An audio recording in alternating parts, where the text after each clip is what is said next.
Good morning, my name is Sadiq Khan. I am the Mayor of London, and for 3 hours, I'm James O'Brien. I'm on the James O'Brien Show, filling in for him. Looking forward to receiving your calls this morning up till 1 o'clock. Normally, I'm the one answering the questions. Today, I want to hear from you. The issues I want to discuss for the first part of the show is in relation to the Brexit vote. Look, it happened 16 months ago now. Many of us remember where we were when we heard the results that the country had voted to leave the European Union. The government is still in negotiations with the European Union, let alone us having left the EU. But I know from speaking to Londoners every day and others from around the country, it's already having an impact on people. I want to hear from you. How is the vote impacting you, your family, your friends, your neighbours? You may work with somebody who is affected by the EU vote. Let me tell you just some basic facts about us as the greatest capital city in the world. Our population, roughly speaking, 8.7 million Londoners. Out of those 8.7 million Londoners, and by the way, these are Londoners, more than 1 million are Londoners who are originally from the European Union. These are people born and raised maybe in Poland or Italy or Germany or Spain or Bulgaria or Romania. They've chosen to come to our great city, made a home here, and contribute hugely to our city economically, socially, and culturally. Many of us either originally from the EU, or have in our family somebody from the EU, or work with somebody from the EU. And I want to say this as the Mayor of London. If you are somebody who's originally from the EU and who lives in London, thank you. Thank you for all that you do to make our city the greatest city in the world. We have been a city for more than 1,000 years that's welcomed talent from around the world, welcomed trade from around the world, and made partnerships from people around the world. As long as I'm the mayor, that's not going to change. But I recognise, though, that the last 16 months for many of you has been extremely horrible. There's been uncertainty, there's been worry, there's been anxiety, and some of you, I'm afraid, have suffered the consequences of that EU vote on June the 23rd. I want to hear from you. How has the vote impacted you? We've not left the European Union yet. The negotiations in relation to what happens after we leave haven't really commenced properly yet. We're still in the so-called divorce stage of the negotiations with the European Union. So get in touch this morning. You can call on 0345 6060 973, or you can text on 84850, or you can tweet at LBC. So that's the first part of the show. The second part of the show is about sport. Look, I'm a firm believer that actually sport isn't something that just takes place on a pitch or in a stadium. It has the potential to impact on all parts of our life. Many of us have role models who were sportsmen or women. Many of us have seen the good sport does in relation to the influence it has in the community, but also the role models from sport who have had an impact on politics. The second part of the show is about what influence we think sport does have and should have in relation to mainstream life. And I say that in a particular context. This Sunday, I'll be going to Twickenham to watch the Vikings versus the Browns, the fourth NFL game, American football game, taking place this year in London. We all know what's happened in America this year in relation to the controversy around some American footballers and their coaches protesting against the racial injustice taking place in the USA in their eyes, and the police brutality by doing what's called taking the knee during the American national anthem. And it's clearly a relevant issue. Bear in mind, this Sunday could well be some of the American footballers or their coaches or their teams also taking the one knee during the American national anthem. So the second part of the show is about sport and the impact sport has on everyday life. So please feel free to ring and join that part of the show. And the third part of the show is going to be about what I think is the single biggest challenge facing our greater city, and that is what I call a housing crisis. I see it on a daily basis, the impact of the housing crisis on ordinary Londoners. If I was speaking to you, 5-10 years ago, I'd be talking to you about my constituents who are porters or bus drivers or junior teachers not being able to afford to live in Tooting or in London. Now, the crisis is so bad, there are people from all walks of life who can't afford to rent in London, let alone fulfil their aspiration to own a home in London. Of course, as you may have seen on social media, I've got a very special guest coming in later on during my show, Mr. Jeremy Corbyn, the leader of the Labour Party, and of course a London MP, will be coming in, taking questions from me, but also taking questions as importantly, or more importantly, from you. So the numbers to ring in again, 0345 6060973. You can text on 84850, or you can tweet at LBC. I'm looking forward to the next 3 hours. Excited, tinsy-wincy bit nervous, but I'm really pleased to finally have control of the USS Enterprise. This side of the table is a lot less intimidating, I've got to tell you, than being on that side of the table answering questions from callers and from broadcasters, whether it's James, Nick, Sheila or Ian. So the first person we've got ringing in is Maria, who is a teacher originally from Italy. She's from Kingston. Good morning, Maria. Good morning, Mr. Mayor. How are you? Nice talking to you. I'm fine, thank you. I'm glad to have the chance to have my say on what is happening to us European in London. Your messages are very warm and welcoming through us, but the reality of things is going in a different direction. And that's what we have felt lately. Before we carry on, can I just set the context? So you're a Londoner? Yes, I'm a Londoner. You're originally from? Salerno, the south of Italy. And when did you come to London? I came after my degree. I got an Italian scholarship to study abroad, and I chose England because I always loved this country. And after the 2 years, I was supposed to go back in Italy and do a PhD, but I stayed a bit longer, and I became friends with the guy that is now my husband. Congratulations. Thanks. And do you have children? Do you have family? Yes, we have 2 children, right. Gemma 11 and Patrick 9. Right. We were going out for a while I was back in Italy, in Florence, so I had a job traveling between. So you chose Florence London over Florence, Milan. Maria? I did. My husband, well, he was my boyfriend at that time. Yeah. He used to come and visit me in Florence, and I used to fly back here pretty much every 2 weekends. It was the start of the Ryanair cheap flight that could put us in touch. But after 1 year, we decided to make a decision. And it was kind of easier for me to move to England as my English was pretty good, and I would have managed to get a job here instead of my husband John moving to Italy. Yes, of course. With a kind of beginner intermediate Italian level. So everything was fine, and I feel, as you can imagine, betrayed after what has happened after the referendum. Well, can I just ask you, Maria? Did you stay up for the result on June the 23rd and June the 24th, the referendum night last year? Did you stay up to watch the results, or did you go to bed not knowing the results and wake up to see the results? I stayed up until one point. Yeah. And then I said, I'm going to go to sleep. I was sure that the Remain was going to win. Yeah. And then when I woke up in the morning, I felt like I was living in a nightmare. I said, oh, no, that's not possible. Everybody was in great surprise, and we were really upset. I remember you were very fast to respond and make us welcome, saying that London is open to European. But it's also true that London is not UK, and the rest of UK is very different from Why did you feel betrayed? You used the word betrayed, which is interesting. Why did you use that word? I felt that a lot of English people have shown their true colour in that. When I speak to some of the people that have voted for Leave, they always say, oh, but it's not for you, that we voted Leave. But I am a European. So for the first time I felt I'm a foreigner in this city, and that was my home. I felt that was my home, and it's not anymore. Maria, can I ask you a personal question? Do you still have your Italian passport, or have you got a British passport now?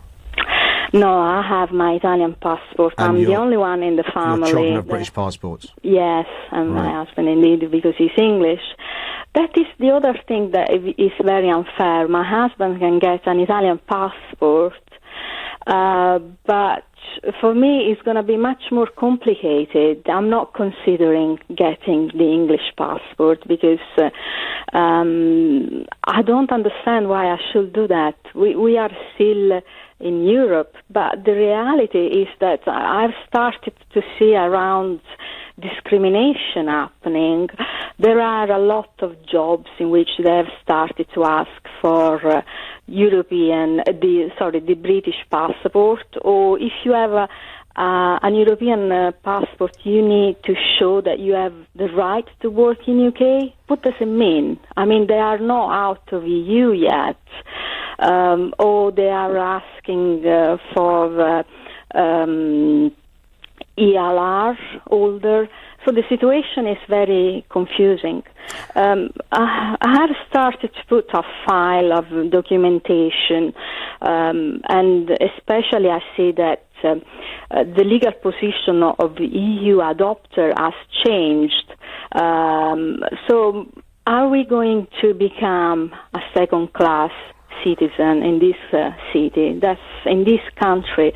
That's the way we feel. Well, look, Maria, thank you for the courage to ring in, but more importantly, thank you for what you do to help London be the greatest city in the world. I'm afraid I've got to go to a break now because one of the things that we do in LBC, I'm told, is take adverts. So, Maria, thank you for ringing in. The screens are flashing up with lots of other people wanting to speak on this issue. How has the EU vote that took place 16 months ago affected you, your family, your friends, your neighbour or colleagues at work? You know the number, 0345 6060 973, or text 84850 or tweet at LBC.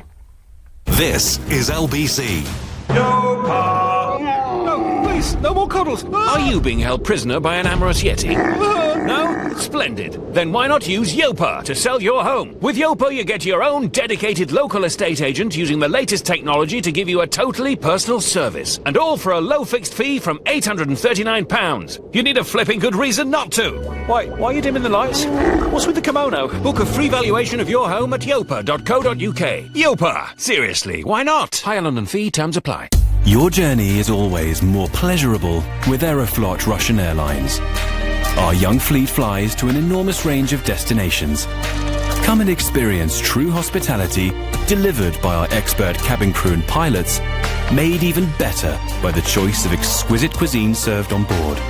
Then just sit back, relax, and enjoy the comfort of our state-of-the-art aircraft. You'll find you've enjoyed yourself before you've even landed.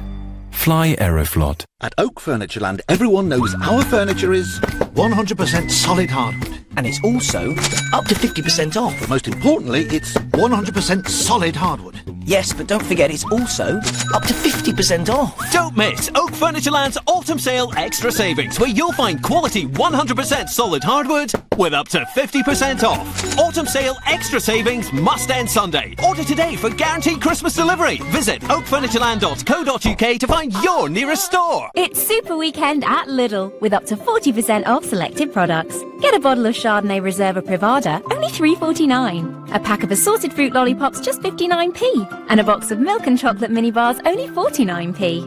Lidl, big on quality, little on price. Subject to availability, and I may vary selected stores while stocks last. Calling all units. Reports coming in of Sky's gripping new cop drama Tin Star, epic Game of Thrones, and loads more shows, all with Sky TV from £20 a month. Sky TV and Sky Q, the next generation box, have been sighted in the vicinity. Witnesses report watching wirelessly all round the home for just £12 extra a month. Units should respond immediately and search Sky Q to join or recontract. Sky. Believe in better.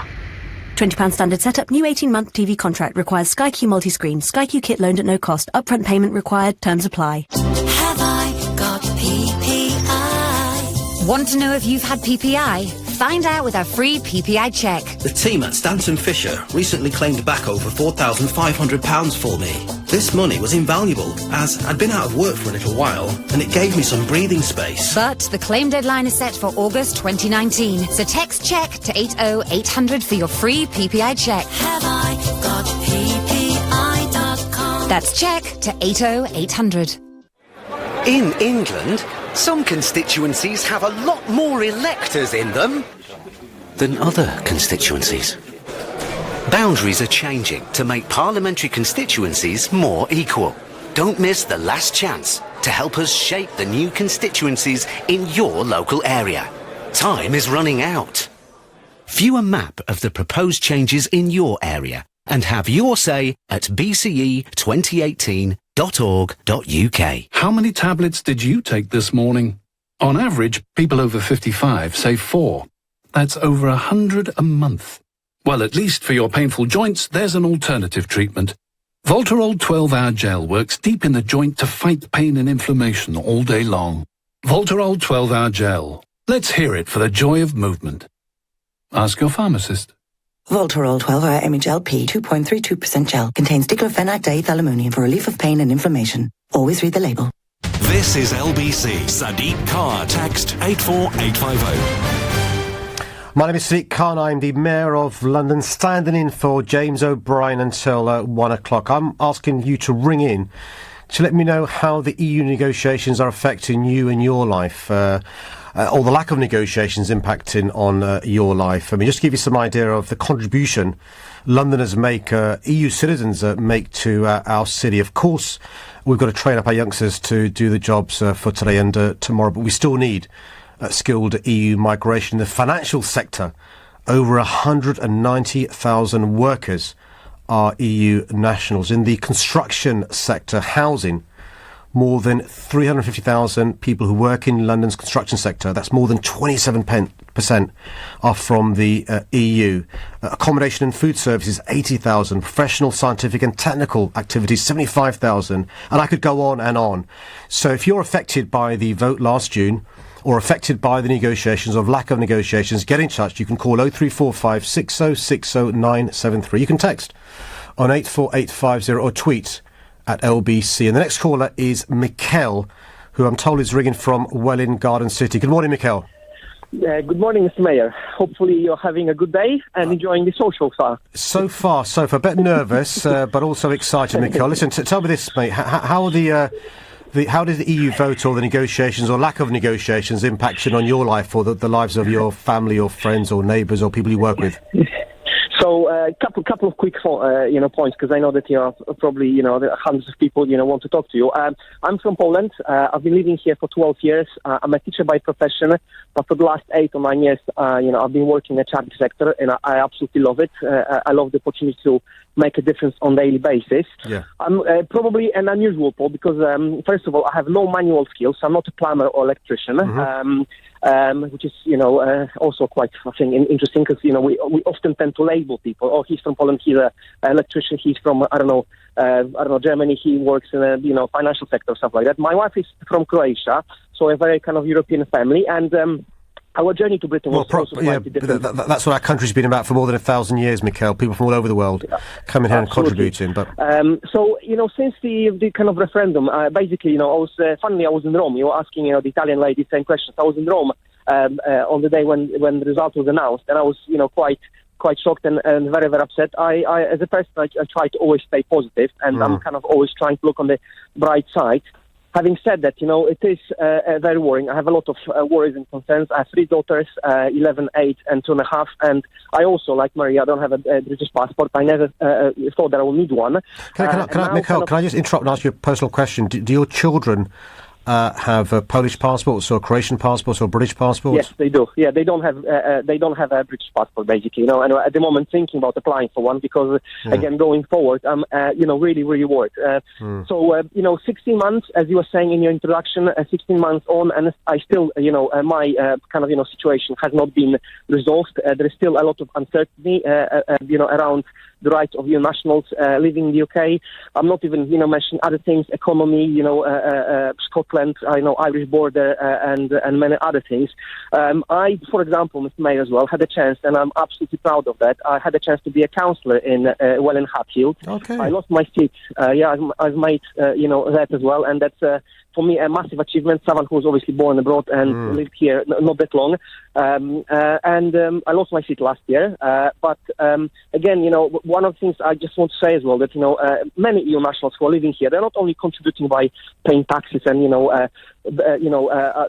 most people are in employment, but they're also contributing in a lot of other ways. And, I passionately believe, as someone who was brought up during communism, I believe strongly in being a part of the political process as well. I was again, as I said, I was a councillor. I love the whole experience, and it's really important as well to kind of to show that, Mikhail, a lot of different ways, I'm not sure, Mr. Mayor, if I can, for example, in 2 years' time, I'll be eligible to stand again, because maybe that right of representing my constituents will be taken away from me, and that would be for me a complete and utter, devastation, because I so strongly believe in being part of the democracy, if you like, process.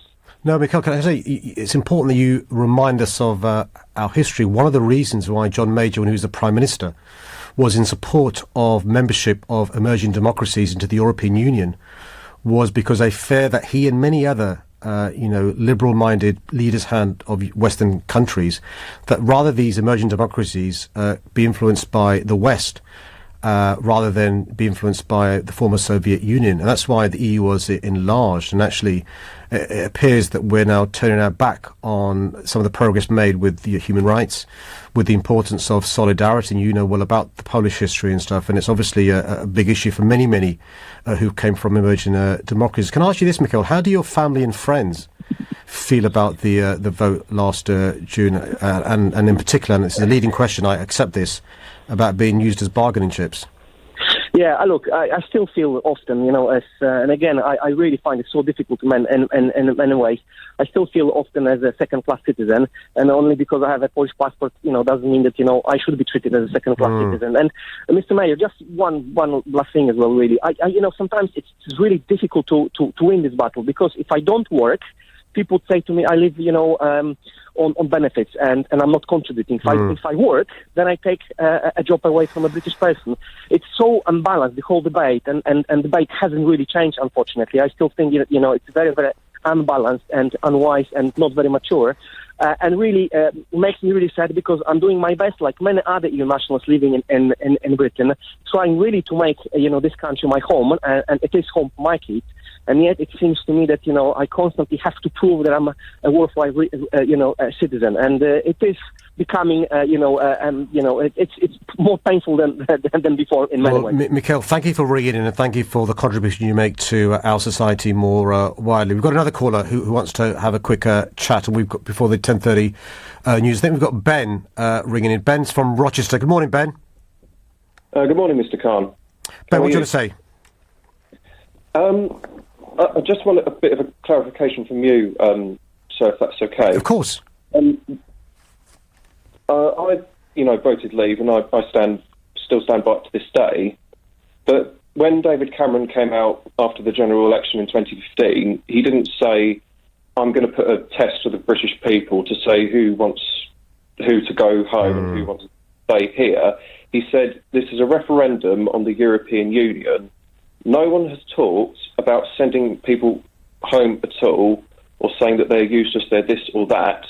It's not. Yes, there's been attacks, I'd admit that, but I'm not one of those people who, put prejudice on people because of their nationality. Ben, thank you so much for saying that, because it's really important to get this across. People who voted to leave the EU voted for a variety of reasons, and I think what's happened is, because of the negotiations going so poorly, and because of the lack of a cast-iron guarantee, inadvertently, people who are originally from the EU are feeling, you've heard the phrase, betrayed and like second-class citizens. But do you want to explain, just as to our listeners, some of the reasons why you voted to leave the EU? Well, it was a variety of reasons. I mean, like just to have, control of our fishing, trading, and sovereignty, mainly.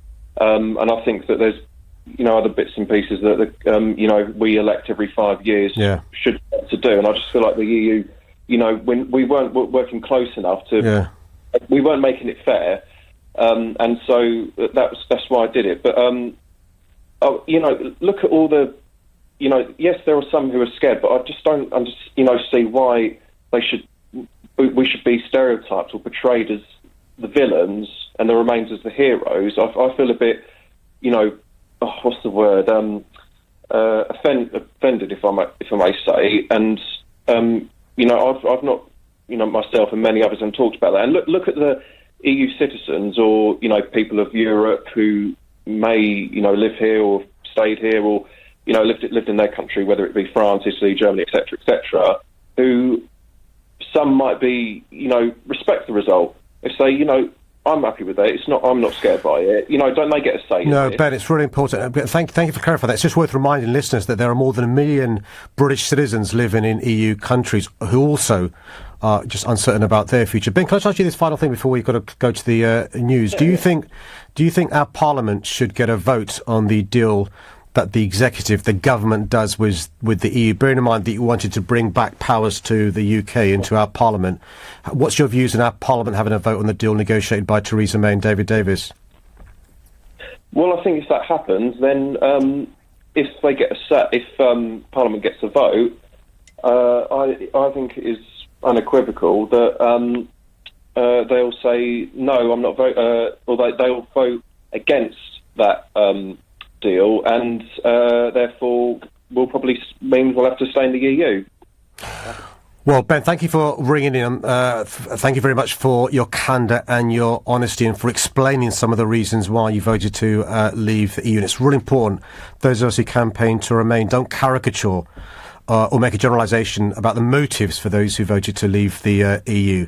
This is LBC with me, Sadiq Khan. The time is 10:30.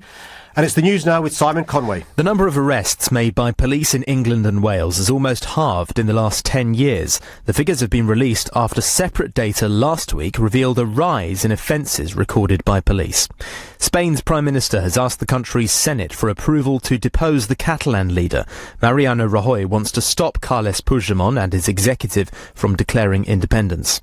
Uber has appointed a former Bank of England advisor as its first UK chair. Laurel Powers-Freeling has been hired, while the minicab app firm is appealing against a decision not to renew its licence to operate in London. LBC weather after a chilly start, any mist or fog patches clearing to leave a dry day with sunny spells, a high of 14 degrees. LBC travel on the M25. It's slow anti-clockwise between junction 6 at Godstone and 5 at the M26. And that was after a van broke down earlier. All the lanes are open now, but it's still very slow. In Euston, there are long delays with Eversholt Street being closed in both directions by Euston train station because of a burst water main. Hammersmith Bridge stays closed for those roadworks, extremely busy in the area. And on the trains, there are delays of about half an hour on South Western Railway services between Wandsworth Town and Waterloo. LBC Travel, I'm Joanne Webb. This is LBC. I could be at home now. Maybe watching telly with the kids. Or I was thinking about going for a pint. Instead, I've punctured my lung and it's slowly filling up with blood. I'm going into cardiac arrest now. Silly place to overtake, really. Still, you live and learn, don't you? Don't you? Motorcyclists, think. Don't ride too fast. To the Mayor of London and TfL, every journey matters. Begin. Grow.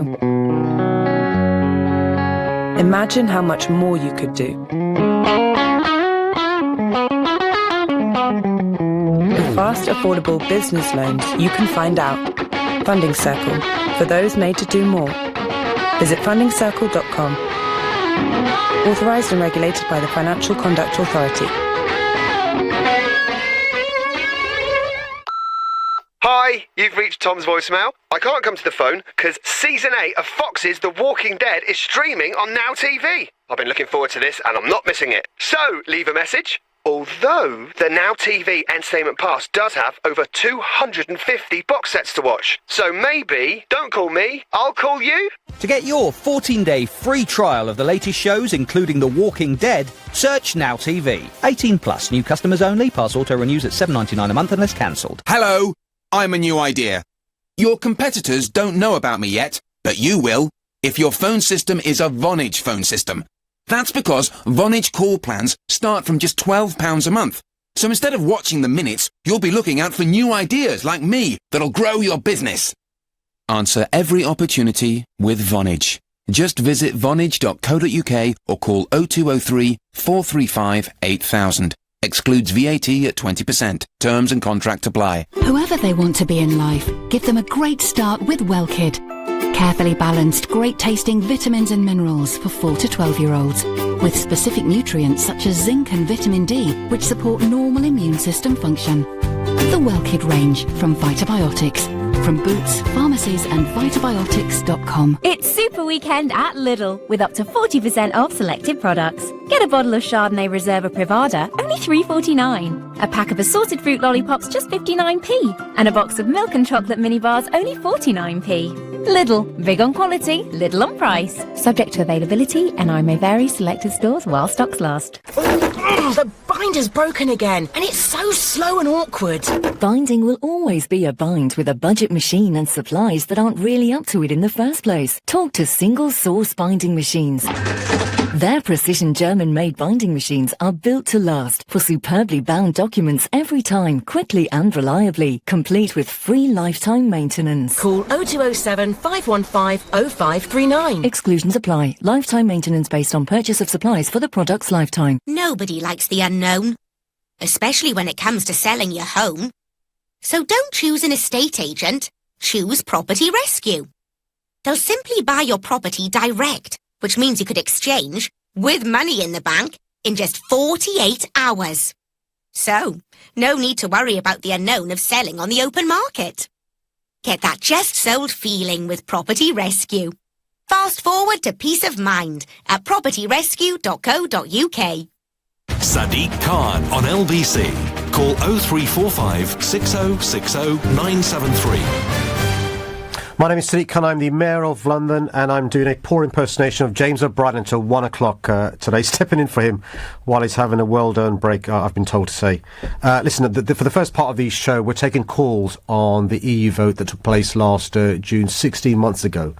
I want you to ring in or text or tweet on how you feel the negotiations are going, but more importantly, what the impact has been on you, your family, your friends, people you work with, and how the lack of negotiations are impacting on your life. The screens are lit up with various phone calls, and we'll take a few more in a moment, but I've had loads and loads of texts, and Twitter's been very hyperactive as well. One of the texts that we've received says, Sadiq, we voted to leave on that day based on how the European Union was at that point in time.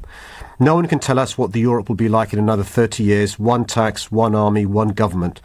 It might be better for us, it may not. And we know through our past history, if we need skilled labour from other countries, we will get them. Somebody else texted in and said, my husband is Italian and lived here since 1966. Before Common Market, he had a permit and had no problems. This system worked well and could again. I voted leave because I feel strongly it will be better for the country, and from Islington. We've also had a tweet from somebody called Sakalain A. Chowdhury, and Sakalain says, in the financial sector, over 190,000 workers are from the EU. It's time our government doesn't treat them as bargaining chips. And one more text I'll read out, which is, and there's loads, by the way, thank you very much for those who've taken the time to text or to tweet and have rung in. I'll come to your calls in a moment. The underlying reason is discrimination. That makes me feel ashamed. EU nationals and other migrants who are lawfully here are welcome, and we are all better off as part of the EU. From Michael in Orpington. The number to ring is 0345 6060 973, or you can text on 84850 or tweet at LBC. The next caller is someone from Mansfield. It's Daniel. Good morning, Daniel. Thanks for ringing in. Good morning, Steve. I've just got one question for you. How did London survive before the 70s? Good question, Daniel. Look, we are currently... Where did you get all your workers from? Where did everything come from? Sure. Let me explain. You've asked a question, I think. Let me explain. So look, London currently, and I think all independent experts from around the world say this with envy, is the greatest city in the world, financially, culturally, all sorts of factors and ways of measuring success. Separate league tables put us at the top of them for a variety of reasons. Being a member of the single market is a big factor. Having access to the custom union is a big factor. Our ability to attract talent is a big factor. The fact that we have more international students in London than any other capital city in the world is a big factor. And you'll remember, Daniel, because I've studied the history books, but there was a time in the 70s where we were considered the sick man of Europe as a country. Thankfully, that's not the case anymore, and I'd say a big part of that is the role of the European Union in contributing to London being such a diverse city. I think diversity is a strength, and I think one of the factors has been the EU. That's not to say this, though, Daniel. I don't accept the case that we can't still be successful afterwards. I'm not a doom merchant. I think it's possible because of our underlying strengths, because of who we are, and what we've been for 1,000 years for us to be successful afterwards. But, here's the but, the negotiations have got to be done well. The deal we do with the EU has got to be a good one. And my point is this, Daniel, in my question. In the meantime, there are our fellow citizens and neighbours who are feeling a bit scared and a bit vulnerable. Sorry, Daniel, over to you. No, I'm just saying the negotiations is the biggest shamble that's going off in our history, and it's a disappointment to... Because I'm a Leaver, and I'm very disappointed on the way it's going. I do not see that... I just see it's going to come down to another vote. Corbyn's going to turn around and go, no, we're not going to take that deal. So the government collapses, he comes into power, and lo and behold, we're back in the EU again. Well, but I mean, listen, can I just say this? I think those people that voted to leave the EU, it's in their interests for the negotiations to go well. And when I meet government ministers, by the way, I make this point to them. I say, listen, I voted to remain, right? And I could quite easily cross my arms and be smug and hope it fails and say, I told you so. I don't want that to happen. Yep. I want this deal to be done well, because we all suffer if it goes badly. But I think you're right, lack of planning, and it's shocking. As the government asks the public, what would they like out of the deal? What would we like? We haven't got a say in it. We've decided to leave, and now the government is taking over the negotiations, deciding what's good for us. They haven't even asked us why did you vote to leave? What are the factors? What can we go for? Can I ask you that? What should we negotiate? Can I ask you, Daniel, if it's not too personal, what was your motivation when you voted to leave? What are the factors you were thinking about? My factors is the wages, basically. They'd gone down because of... Well, they're not gone down. They're standing still. I'm not saying, because a lot of these Eastern Europeans that come in work very hard, and they do work hard. But the trouble is, where they are in Eastern Europe, in Poland and everything like that, they're not on the wages that we get here. So they could come over here, and they're quite happy to work to less than the minimum wage, because it's more than what they're getting over there. The problem with that is it's kept everyone else's wages the same.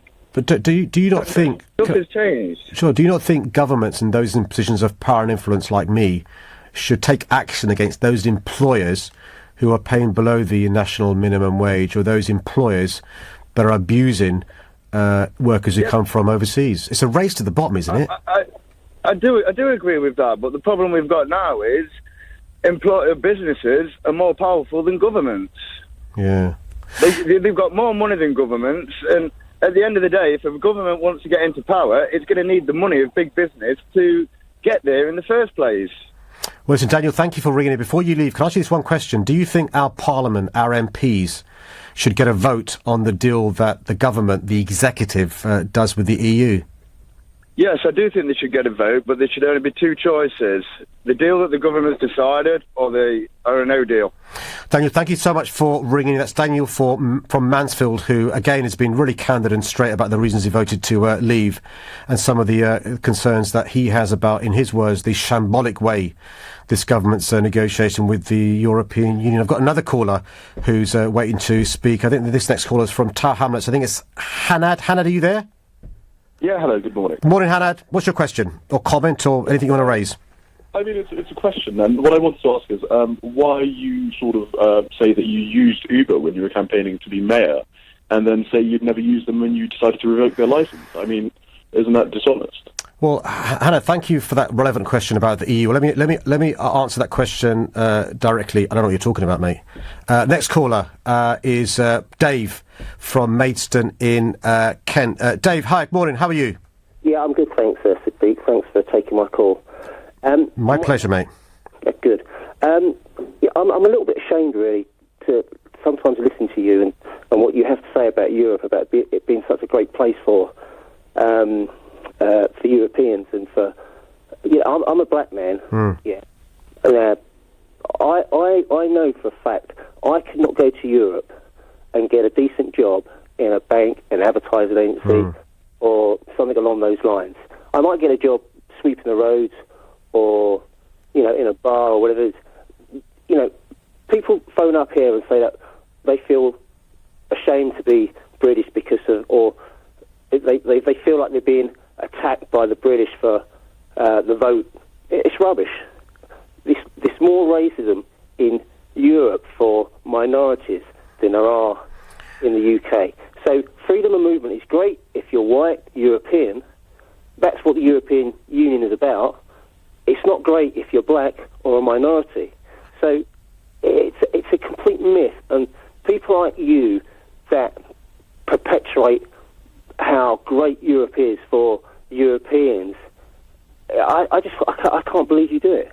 Well, Dave, let me deal directly with your point. I think the evidence tells us that the UK for minorities is the best country in the EU vis-à-vis the laws we have to protect us and our rights in place of work and in worship and all sorts of things. And one of the reasons why minorities have the best rights in the UK and are treated the best is because of politicians have passed laws to give us those rights. And you're right, in some parts of Europe there aren't these laws in place, but you're also right that minorities suffer massive discrimination. Just look at when there's football games, when British clubs go and travel in Europe, some of the racial abuse our black footballers endure is unacceptable. And that's one of the reasons why we can be a beacon to not just the rest of Europe, but the rest of the world. And, they look upon us with envy in relation to the race relations protection we have and the freedoms you and I have, which means we can fulfil our potential. So I'm not sure why you think I'm doing a disservice to my city or our country by me speaking up for what I'm proud about in our country, Dave. Yeah, but I'm not talking about this country. I'm talking about Europe. You're saying how great Europe is and how we should be ashamed that we've voted to leave Europe. I'm not. So don't try and mix what I'm telling you. Europe is not a great place if you are a minority. So to say that it's great for a freedom of movement and we're going to lose this and we're going to lose that, it's just not true, because we're not. It's great if you're white and you're European. Yeah, great. But it's not great if you're black and European. There's no freedom of movement there. I can't, as I said, how many top bankers or executives do you know in Italy, Germany? Actually, Germany's probably okay. Italy, France, Spain, Greece. None. Where are they? Portugal, where are they? Well, Dave, listen, I tell you where they are. They're in London, working their socks off, paying taxes and NI, and I think it's a great thing that we've got in London. Germans, Italians, Spanish, French, Bulgarians, Romanians working their socks off in the city.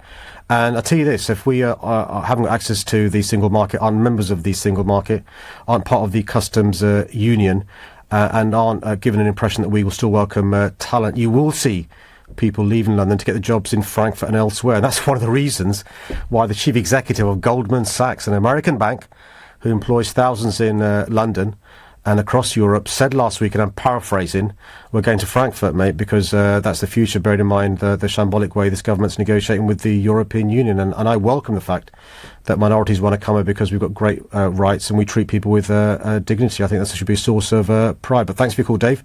Dave was ringing in from Maidstone in Kent. We're now going to go to the adverts. I'm being told off sort of using hand language for going over, but I wanted Dave to have his word.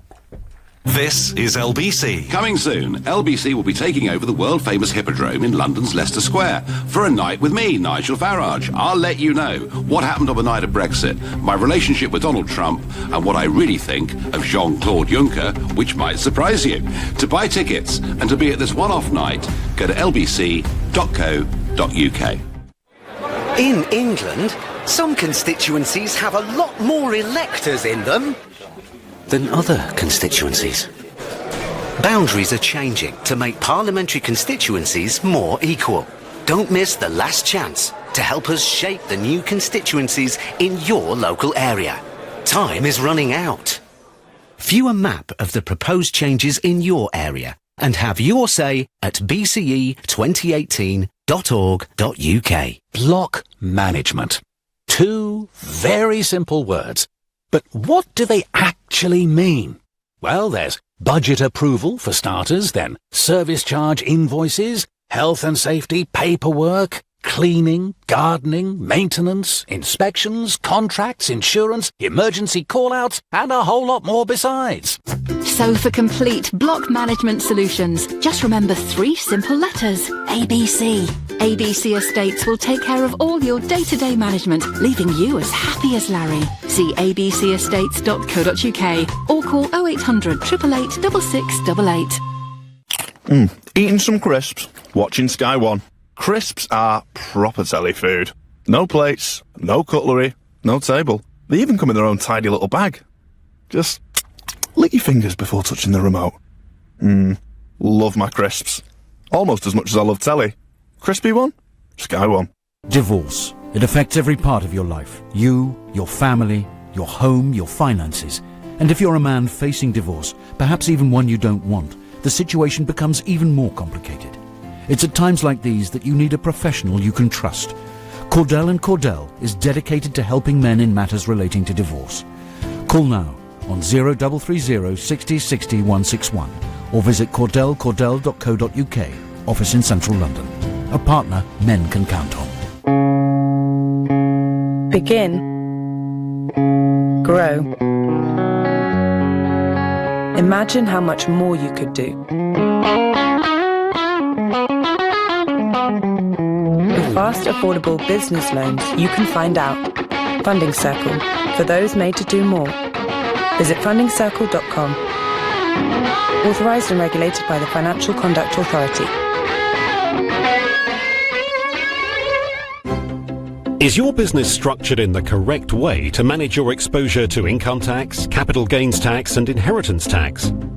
Does your business structure assist you in achieving your goals?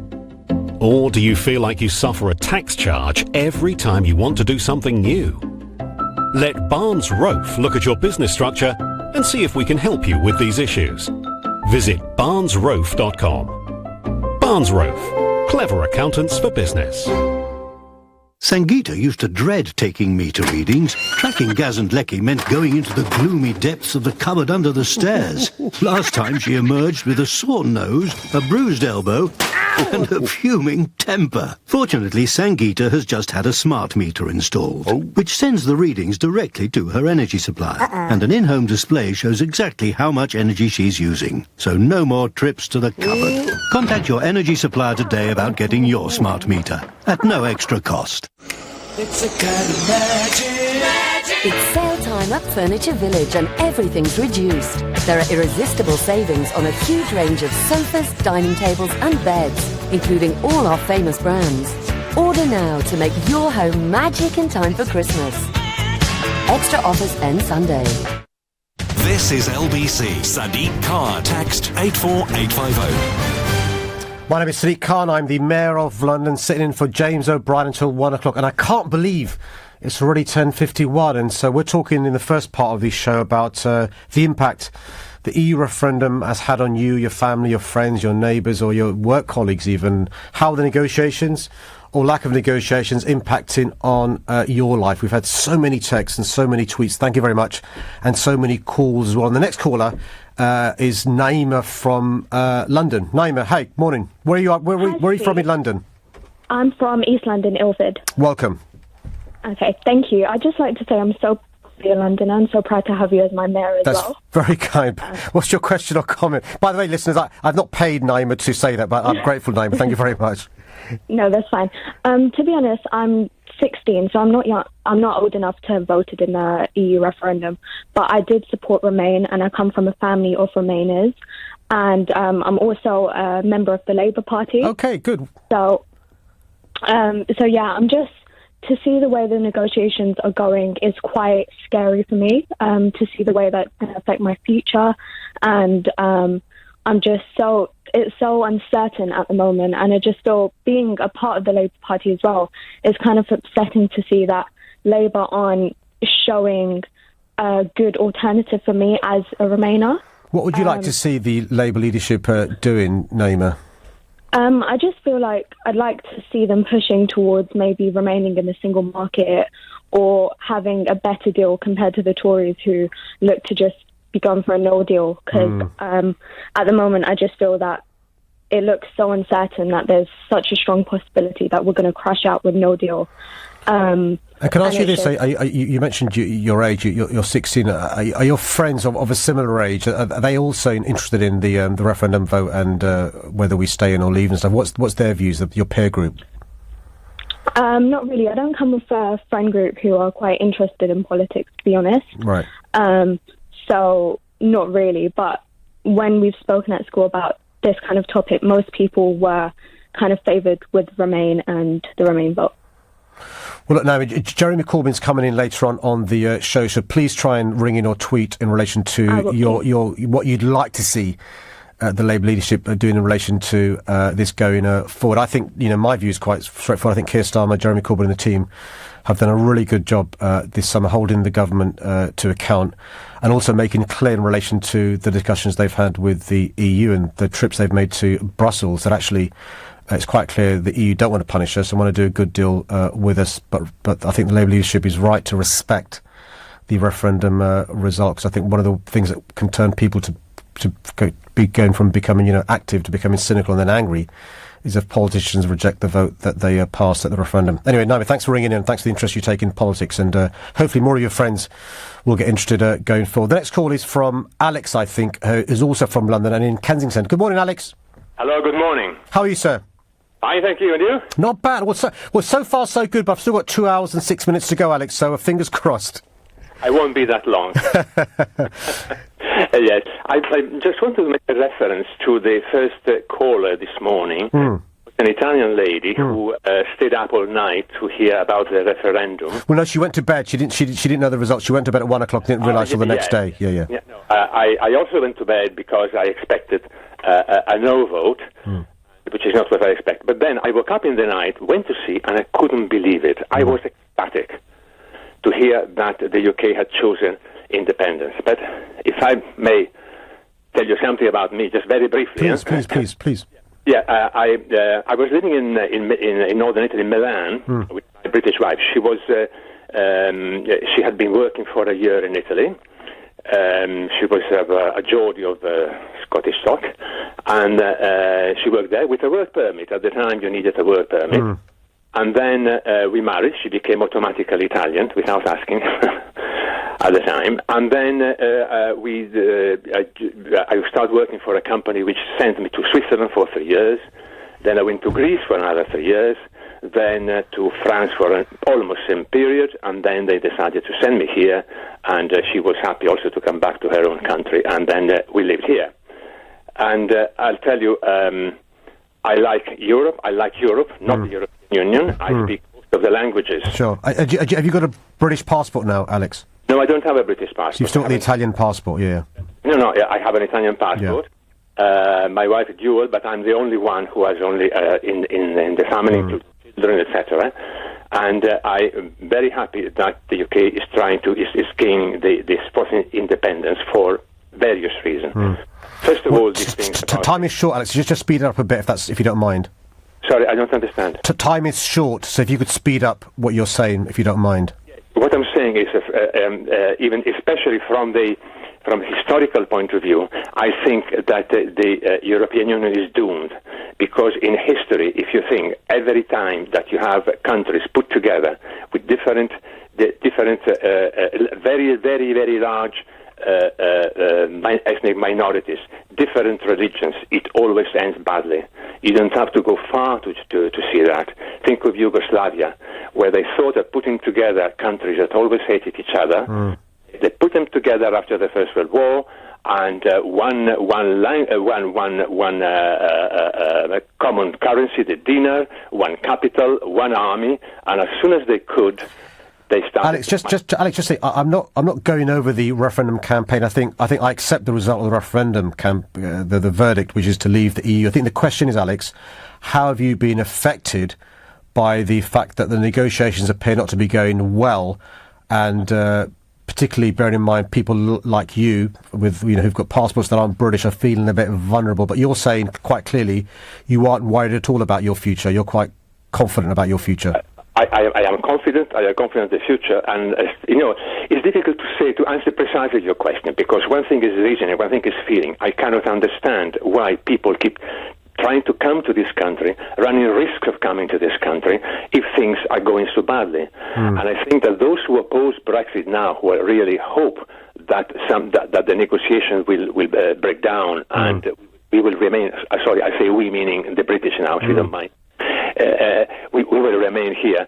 They keep talking Britain down. They're trying to sabotage it. And I think that the majority of those who say that are those who have an interest, probably a money interest, to remain in the UK. Well, Alex, thank you very much for ringing in. It's great to hear somebody who's Italian, still has the Italian passport and using the word we when describing the British, which shows the benefits of immigration, where Italians think of themselves as British even and want us to leave the European Union, but have a real sense of belonging in this country. One of the great things about our city and our country, giving people a sense of belonging and well-being. Look, I'm almost finished my first hour, which is quite remarkable. Bear in mind, it feels it only began a couple of minutes ago. During the next stage of the show this morning, we'll be talking about sport. Does sport have a powerful role to play making society better, or are people getting tired of politics in sport? You know the numbers, you know the text, you know the tweets at LBC. Get in touch.